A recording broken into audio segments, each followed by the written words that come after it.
കുവൈത്തിൽ വിദേശികൾ കൂടുതലുള്ള പ്രദേശങ്ങളിൽ അക്രമ സംഭവങ്ങൾ വർദ്ധിക്കുന്നതായി ആക്ഷേപം. ഫർവാനിയ പ്രവിശ്യ ഗവർണർ ഷെയ്ഖ് ഫൈസൽ അൽ സുബഹാണ് ഇത്തരമൊരു അഭിപ്രായ പ്രകടനം നടത്തിയത്. നിയമലംഘകരോടുള്ള സമീപനത്തിൽ സ്വദേശി വിദേശി വിവേചനമില്ലെന്നും ഗവർണർ പറഞ്ഞു.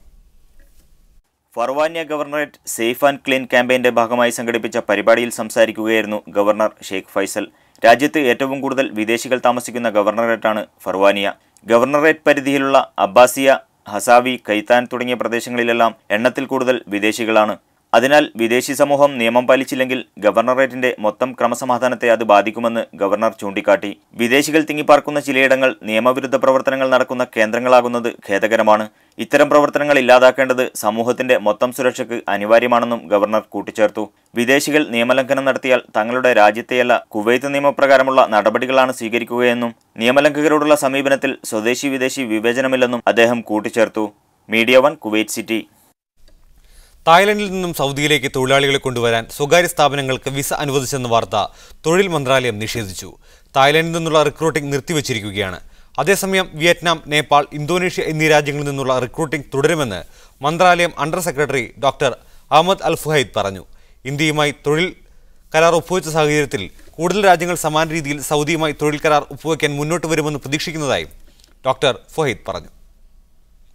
UAE അടക്കമുള്ള രാജ്യങ്ങളിൽ 3 മാസമായി അനുഭവപ്പെട്ടിരുന്ന ഇന്ത്യൻ പാസ്പോർട്ട് ബുക്ക്ലെറ്റുകളുടെ ക്ഷാമത്തിന് പരിഹാരമാകുന്നു. മെഷീൻ റീഡബിൾ അല്ലാതെ കൈകൊണ്ടെഴുതിയ പാസ്പോർട്ട് എത്രയും വേഗം പുതുക്കണമെന്ന് അംബാസഡർ അറിയിച്ചു. നാസിക്കിലെ ഇന്ത്യൻ സെക്യൂരിറ്റി പ്രസിൽ അച്ചടിക്ക് നേരിട്ട ബുദ്ധിമുട്ടിനെ തുടർന്ന് UAE അടക്കമുള്ള രാജ്യങ്ങളിൽ 3 മാസമായി ഇന്ത്യൻ പാസ്പോർട്ട് ബുക്ക്ലെറ്റുകൾക്ക് ക്ഷാമം അനുഭവപ്പെട്ടിരുന്നു. പ്രവാസി ഇന്ത്യക്കാരുടെ പാസ്പോർട്ടുകൾ പുതുക്കാനും പുതിയത് നൽകാനും ആവശ്യമായ ബുക്ക്ലെറ്റുകൾ ഇന്ത്യയിൽ നിന്ന് എത്തിത്തുടങ്ങി. പാസ്പോർട്ട് ക്ഷാമം ഏതാണ്ട് പൂർണ്ണമായും അവസാനിച്ചതായും ദിവസങ്ങൾക്കകം സാധാരണ നിലയിലാകുമെന്നും UAE ഇന്ത്യൻ സ്ഥാനപതി TP സീതാറാം പറഞ്ഞു. പാസ്പോർട്ട് പുതുക്കി ലഭിക്കുന്നതിനുള്ള കാലതാമസം ദിവസങ്ങൾക്കകം അവസാനിക്കുമെന്നും അദ്ദേഹം വ്യക്തമാക്കി. ആവശ്യമായ പാസ്പോർട്ട് ബുക്ക്ലെറ്റുകൾ ഇന്ത്യയിൽ നിന്ന് ലഭിച്ചു തുടങ്ങിയിട്ടുണ്ട്. അബുദാബി, ദുബായ് എന്നിവിടങ്ങളിൽ നിന്ന് പാസ്പോർട്ട് പുതുക്കുന്നവർക്ക് 8 ദിവസത്തിനകം പുതിയത് ലഭിക്കും. കഴിഞ്ഞ 3 മാസമായി പാസ്പോർട്ട് പുതുക്കി ലഭിക്കുന്നതിന് 3 ആഴ്ചയും അതിലധികവും സമയമെടുത്തിരുന്നു. പാസ്പോർട്ട് ക്ഷാമത്തെ തുടർന്ന് പുതുക്കുന്നവരുടെ എണ്ണത്തിലും കുറവുണ്ടായിരുന്നു. പാസ്പോർട്ട് അച്ചടിക്കുന്നതിനുള്ള ലാമിനേഷൻ പേപ്പറിന് നേരിട്ട ക്ഷാമത്തെ തുടർന്നാണ് വിദേശ രാജ്യങ്ങളിലടക്കം ഇന്ത്യൻ പാസ്പോർട്ടുകൾക്ക് ക്ഷാമം നേരിട്ടത്. അതേസമയം മെഷീൻ റീഡബിൾ അല്ലാത്ത കൈയെഴുത്ത് പാസ്പോർട്ടുകൾ ഉള്ളവർ എത്രയും വേഗം അത് മാറണമെന്ന് TP സീതാറാം നിർദ്ദേശിച്ചു. Media 1 Abu Dhabi. കുടിശ്ശികയുള്ള ട്രാഫിക് പിഴകൾ അടച്ചു തീർക്കാൻ വാഹനോടമകൾക്ക് ഖുവൈൻ പോലീസ് 50% ഇളവ് പ്രഖ്യാപിച്ചു. സെപ്റ്റംബർ 1 മുതൽ ഡിസംബർ 5 വരെയാണ് ഇളവ് ലഭിക്കുകയെന്ന് ഖുവൈൻ പോലീസ് ട്രാഫിക് വിഭാഗം director lieutenant colonel Sayyid Ubaid bin Aran അറിയിച്ചു. എല്ലാവിധ ട്രാഫിക് പിഴകൾക്കും ഇളവ് ബാധകമാണ്. നിയമലംഘനം നടത്തിയ മറ്റ് എമിറേറ്റുകളിൽ രജിസ്റ്റർ ചെയ്ത വാഹനങ്ങൾക്കും ഇളവ് ലഭിക്കും. എമിറേറ്റ്സിലെ എല്ലാ കസ്റ്റമർ സർവീസ് സെന്ററുകളിലും പിഴയടയ്ക്കാൻ സൗകര്യമുണ്ട്. കഴിഞ്ഞ വർഷവും ഖുവൈൻ പോലീസ് ഇത്തരത്തിൽ ഇളവ് പ്രഖ്യാപിച്ചിരുന്നു. GCC രാജ്യങ്ങളുടെ ഐക്യം നിർണായകമാണെന്ന് UAE വിദേശകാര്യമന്ത്രി ഡോക്ടർ അൻവർ മുഹമ്മദ് ഗർഷ അനുഭവങ്ങളിൽ നിന്ന് പാഠം പഠിക്കണമെന്നും അദ്ദേഹം പറഞ്ഞു. ഗൾഫ് രാജ്യങ്ങൾ തമ്മിലെ ഐക്യവും സഹകരണവും സ്ഥിരത നിലനിർത്തുന്നതിന് നിർണായകമാണെന്ന് UAE വിദേശകാര്യ സഹമന്ത്രി ഡോക്ടർ അൻവർ മുഹമ്മദ് ഗർഗാഷ് പറഞ്ഞു. GCCയുടെ ചരിത്രത്തിലെ ഏറ്റവും കടുത്ത പ്രതിസന്ധിയാണ് ഖത്തറുമായി ബന്ധപ്പെട്ട പ്രശ്നങ്ങളുടെ പേരിൽ ഉണ്ടായതെന്നും ജിദ്ദയിൽ നടന്ന GCC വിദേശകാര്യമന്ത്രിമാരുടെ യോഗത്തിനു ശേഷം അദ്ദേഹം പറഞ്ഞു. യോഗം മൊത്തത്തിൽ ഗുണകരമാണെന്ന് അദ്ദേഹം ട്വിറ്ററിലൂടെ വ്യക്തമാക്കി. നമ്മളെല്ലാം ഒരേ ബോട്ടിലെ യാത്രക്കാരാണെന്നും ഓരോ ചെറിയ കാര്യങ്ങളിലും പ്രവൃത്തിയിലൂടെയും വാക്കുകളിലൂടെയും വിശ്വാസം നിലനിർത്താനും വർദ്ധിപ്പിക്കാനും ഉത്തരവാദിത്തമുണ്ടെന്നും അദ്ദേഹം വ്യക്തമാക്കി. വെള്ളം കലക്കി മീൻ പിടിക്കാനുള്ള അജണ്ട നമ്മൾ അനുവദിക്കാൻ പാടില്ല. വിജയങ്ങൾ എല്ലാവരുടെയും വിജയമാണ്. നേട്ടങ്ങൾക്കും സ്ഥിരതയ്ക്കും കാരണം ഐക്യവും പരസ്പര സഹകരണവുമാണ്. അതിൽ നിന്ന് പാഠങ്ങൾ ഉൾക്കൊള്ളണം. കൂടുതൽ നേട്ടങ്ങൾ കൈവരിക്കുന്നതിന് എല്ലാവരും ഒത്തൊരുമിച്ച് നിൽക്കണമെന്നും അദ്ദേഹം കൂട്ടിച്ചേർത്തു. Media 1 Abu Dhabi. മിഡിൽ ഈസ്റ്റിലെ ഏറ്റവും ആധുനിക സാങ്കേതികവിദ്യകൾ ഉപയോഗിക്കുന്നതും ആദ്യ സെമി ഓട്ടോമേറ്റഡ് സംവിധാനമുള്ളതുമായ ഖലീഫ തുറമുഖത്തിന് അന്താരാഷ്ട്ര അംഗീകാരം. ജേണൽ ഓഫ് കൊമേഴ്സിന്റെ 2013 യൂറോപ്പ്, മിഡിൽ ഈസ്റ്റ്, ആഫ്രിക്ക തുറമുഖ ഉത്പാദക പട്ടികയിൽ 5ാം സ്ഥാനമാണ് ഖലീഫ തുറമുഖത്തിന് ലഭിച്ചത്. തുറമുഖത്തിലെയും കണ്ടെയ്നർ ടെർമിനലിലെയും വിവിധ വശങ്ങൾ പരിശോധിച്ച ശേഷമാണ് ജേണൽ ഓഫ് കൊമേഴ്സ് 5ാം സ്ഥാനം നൽകിയത്. 483 തുറമുഖങ്ങളെയും 771 ടെർമിനലുകളെയും ഉൾക്കൊള്ളിച്ചുള്ള പട്ടികയാണ് ജേണൽ തയ്യാറാക്കിയത്. ഖത്തറിൽ ജോലിയില്ലാതെ കഴിയുന്ന 150 മലയാളികൾ ഉൾപ്പെട്ട 300ഓളം തൊഴിലാളികൾക്ക് സന്നദ്ധ സംഘടനയുടെ വക ഭക്ഷ്യവസ്തുക്കൾ വിതരണം ചെയ്തു. ദോഹയിലെ യൂത്ത് ഫോറം പ്രവർത്തകരാണ് ഇവർക്ക് 10 ദിവസത്തേക്കുള്ള വിഭവങ്ങൾ നൽകിയത്. ജോലിയില്ലാതെ ദുരിതമനുഭവിക്കുന്ന തൊഴിലാളികളെക്കുറിച്ച് മീഡിയ വൺ നേരത്തെ റിപ്പോർട്ട് ചെയ്തിരുന്നു. പോലീസ് ഇടപെട്ടതിനെ തുടർന്ന് കമ്പനി ഇവർക്ക് അടിസ്ഥാന ശമ്പളം നൽകാനും തയ്യാറായിരുന്നു. മധ്യവേനൽ അവധി കഴിഞ്ഞ് ബഹ്റൈനിലെ വിദ്യാലയങ്ങൾ നാളെ തുറക്കും. അതേസമയം ഇന്ത്യൻ സ്കൂൾ അവധി ദിനങ്ങൾ നീട്ടിയിട്ടുണ്ട്. ഇന്ത്യൻ സ്കൂൾ വേനലവധി കഴിഞ്ഞ് സെപ്റ്റംബർ 8-നാണ് തുറക്കുക. രാജ്യത്ത് ഇത്തവണ മധ്യവേനലവധിക്കാലം കഴിഞ്ഞ് നാളെ തുറന്ന് പ്രവർത്തനം ആരംഭിക്കുന്നത് ചില CBSE വിദ്യാലയങ്ങൾ മാത്രമാണ്. New Indian school, new millennium school, Ibnul Haitham എന്നീ സ്കൂളുകളാണ് നാളെ തുറക്കുക. എന്നാൽ 12,000-ലധികം വിദ്യാർത്ഥികൾ പഠിക്കുന്ന ഏറ്റവും വലിയ കമ്മ്യൂണിറ്റി സ്കൂളായ ഇന്ത്യൻ സ്കൂളും മറ്റൊരു പ്രമുഖ വിദ്യാലയമായ അൽനൂർ ഇൻ്റർനാഷണൽ സ്കൂളും സെപ്റ്റംബർ 8-ന് മാത്രമേ തുറക്കുകയുള്ളൂ. അതേസമയം ബഹ്റൈനിലെ ഗവൺമെൻറ് വിദ്യാലയങ്ങൾ ഈ വാരം തന്നെ തുറന്നു പ്രവർത്തിക്കും. ഏറ്റവും കൂടുതൽ വിദ്യാർത്ഥികൾ പഠിക്കുന്ന ഇന്ത്യൻ സ്കൂൾ തുറക്കുന്നത് വൈകിയായതിനാൽ നാട്ടിൽ പോയ പല പ്രവാസി കുടുംബങ്ങളും തങ്ങളുടെ തിരിച്ചുവരവ് കുറച്ചു ദിവസത്തേക്ക് കൂടി നീട്ടിവെച്ചിട്ടുണ്ട്. Media one, Bahrain. സിറിയയിലെ ഗോലൻ പ്രദേശത്തു നിന്ന് തട്ടിക്കൊണ്ടുപോയ UN സമാധാന പ്രവർത്തകരായ ഫിലിപ്പൈൻ സൈനികരുടെ മോചനത്തിനായി സജീവ പങ്കാളിത്തം വഹിച്ച ഖത്തറിനെ ഫിലിപ്പൈൻസ് ഭരണകൂടം അഭിനന്ദിച്ചു. ഈ പ്രദേശത്ത് നിന്ന് 40ഓളം ഫിലിപ്പൈൻ സൈനികരെയാണ് സിറിയൻ വിമതസേന തട്ടിക്കൊണ്ടുപോയത്. മതകാര്യ വകുപ്പിന്റെ പാളിച്ചകൾ സൗദിയുടെ സൽപ്പേരിന് കോട്ടം വരുത്തുമെന്ന് ഷൂറ കൗൺസിൽ അഭിപ്രായപ്പെട്ടു. റമദാൻ പെരുന്നാൾ അവധിക്ക് ശേഷം നടന്ന ഷൂറ കൗൺസിൽ മതകാര്യ വകുപ്പിന്റെ വാർഷിക റിപ്പോർട്ട് അവലോകനത്തിലായിരുന്നു അഭിപ്രായ പ്രകടനം. പൗരന്മാരുടെയും പ്രവാസികളായ താമസക്കാരുടെയും അവകാശങ്ങളും അതിൽ മതകാര്യ വകുപ്പിന് ഇടപെടാവുന്ന വകുപ്പുകളും അതിർവരമ്പുകളും വ്യക്തമായിരിക്കണമെന്ന് ഷൂറ കൗൺസിൽ അഭിപ്രായപ്പെട്ടു. ഇത്തരം പരിധികൾ പാലിക്കപ്പെടാതെ മതകാര്യ വകുപ്പ് ജോലിക്കാർ സ്വന്തം അഭിപ്രായമനുസരിച്ച് തീരുമാനമെടുക്കുന്നത് പലപ്പോഴും പ്രയാസം സൃഷ്ടിക്കാറുണ്ട്.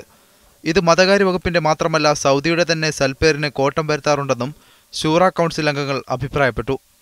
മതകാര്യ വകുപ്പിന് രാജ്യത്തിന്റെ വിവിധ ഭാഗങ്ങളിൽ കൂടുതൽ ഓഫീസുകൾ തുറക്കണമെന്നും ആവശ്യമായ സ്ഥലങ്ങളിൽ വകുപ്പിന്റെ സാന്നിധ്യമുണ്ടെന്ന് ഉറപ്പുവരുത്തണമെന്നും കൗൺസിൽ അംഗങ്ങൾ പറഞ്ഞു. രാജ്യത്തെ യുവതീവാക്കളെ മതകാര്യ വകുപ്പിന്റെ പ്രവർത്തനങ്ങളെക്കുറിച്ച് കൂടുതൽ ബോധവൽക്കരിക്കണം. തീവ്രവാദം പോലുള്ള വിഘടന പ്രവർത്തനങ്ങളിൽ നിന്ന് ജനങ്ങളെ പിന്തിരിപ്പിക്കുന്നതിൽ മതകാര്യ വകുപ്പിന് കാര്യമായ പങ്കുവഹിക്കാനാകുമെന്നും ഷൂറ കൗൺസിൽ അഭിപ്രായപ്പെട്ടു. Azhar Puliyil, media one, Riyadh. Nitaqat വ്യവസ്ഥകൾ കർശനമാകുമ്പോഴും സൗദി അറേബ്യയിൽ ഇന്ത്യൻ തൊഴിലാളികൾക്ക് അവസരങ്ങൾ വർദ്ധിക്കുന്നു.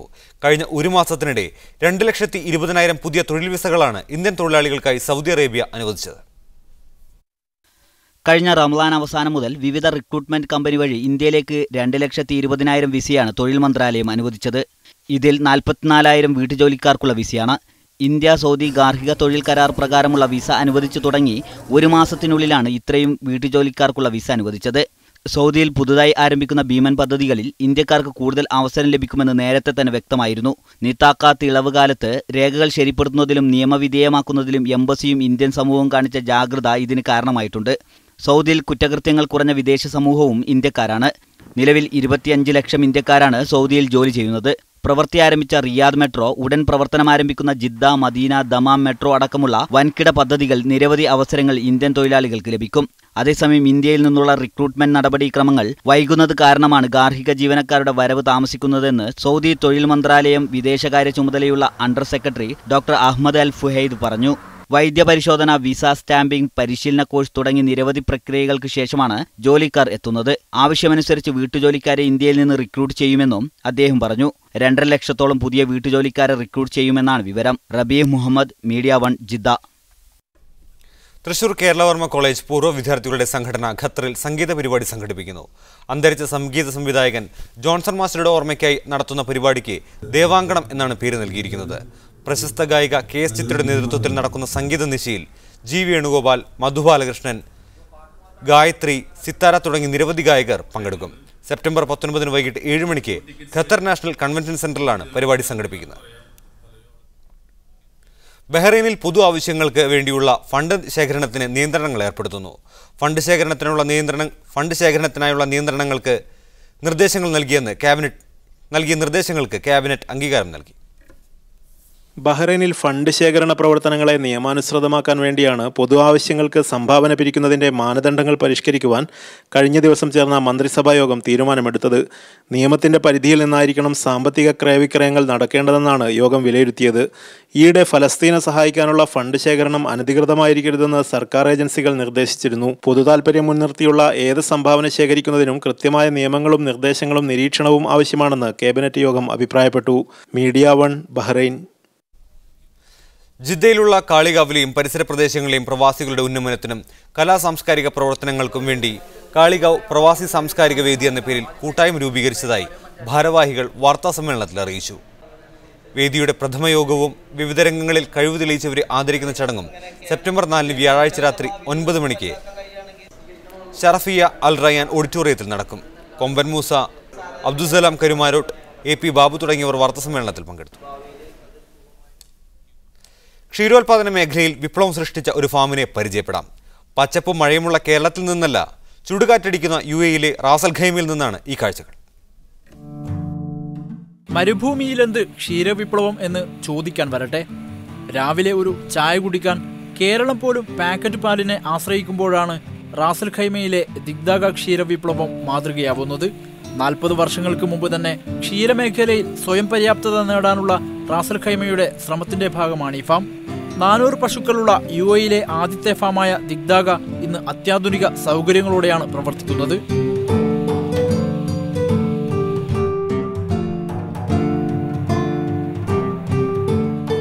UAE-യിലുടനീളം ഫ്രഷ് പാൽ എത്തിക്കൂ എന്ന ഉദ്ദേശത്തോടെയാണ് ഫാം പ്രവർത്തിക്കുന്നത്. ഇവിടെയും ഒരു മലയാളിയുടെ കരസ്പർശമുണ്ട്. കൊടുങ്ങല്ലൂർ സ്വദേശി സുരേന്ദ്രൻ. ഫാമിന്റെ അത്ര തന്നെ പ്രായം ഇദ്ദേഹത്തിന്റെ ഇവിടുത്തെ പ്രവാസ ജീവിതത്തിനുമുണ്ട്. ഇത് ഞാൻ പറഞ്ഞ കാലത്ത് ഞാൻ ബ്രിട്ടീഷുകാർ തുടങ്ങി വെച്ചിട്ടുള്ളതാണ്. അന്ന് ഈ അഗ്രികൾച്ചറിന്റെ കീഴിലായിരുന്നത്. അപ്പോൾ ബ്രിട്ടീഷുകാരെ ഇത് നടത്തിയായിരുന്നു കൊണ്ടുപോയിരുന്നൊക്കെ. അതിനുശേഷം പിന്നെ ഇത് ഷെയ്ഖിന്റെ കയ്യിൽ വന്നു. സാഹചര്യങ്ങൾ പ്രതികൂലമാണെങ്കിലും അതിനെ അതിജീവിക്കണമെന്ന അധികൃതരുടെ നിശ്ചയദാർഢ്യമാണ് ഈ ഫാമിനെ നിലനിർത്തുന്നത്. UAE-യിലെ ആദ്യത്തെ ഡയറി ഫാമായ റാസൽ ഖൈമയിലെ ദിഗ്ദാഗയിൽ നിന്നും ക്യാമറാമാൻ ശ്രീകുമാറിനൊപ്പം ഹാരിസ് അരിക്കുളം, മീഡിയ 1.